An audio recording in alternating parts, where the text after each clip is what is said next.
25 ઓગસ્ટથી 8 સપ્ટેમ્બર સુધી રાજ્યભરમાં ચક્ષુદાન જાગૃતતા પખવાડિયું યોજાઈ રહ્યું છે। ભારતમાં પણ અંદાજે 1.5 લાખ લોકો કોર્નિયા બ્લાઇન્ડનેસથી પીડાઈ રહ્યા છે। મૃત્યુ બાદ 3 થી 6 કલાકમાં ચક્ષુદાન શક્ય બને છે। ગુજરાતમાં દર વર્ષે આશરે 5,500 થી 6,000 નેત્રદાન મળે છે। ત્યારે આરોગ્ય મંત્રી દ્વારા પણ પ્રફુલ્લ પાનસેરિયાએ ચક્ષુદાન જાગૃતતા પખવાડિયા વિશે વાત કરતા જણાવ્યું હતું કે ચક્ષુદાન મહત્વપૂર્ણ દાન છે।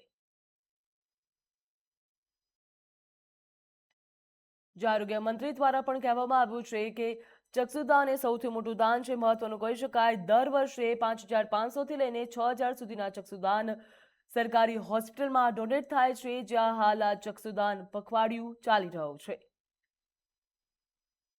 કોઈ પણ વ્યક્તિ કરી શકે છે અને આ એક ઓર્ગન ડોનેશન એવું છે કે ઓર્ગન ડોનેશનની જાગૃતતા તો છે, પરંતુ 3 થી 6 કલાક મૃત્યુ પછી પણ આ ચક્ષુનું દાન કરી શકાય છે। ગુજરાતમાં દર વર્ષે 5500 થી 6000 ચક્ષુદાન આઈ બેંકને પ્રાપ્ત થાય છે અને એનું ટ્રાન્સપ્લાન્ટેશન પણ થઈ રહ્યું છે।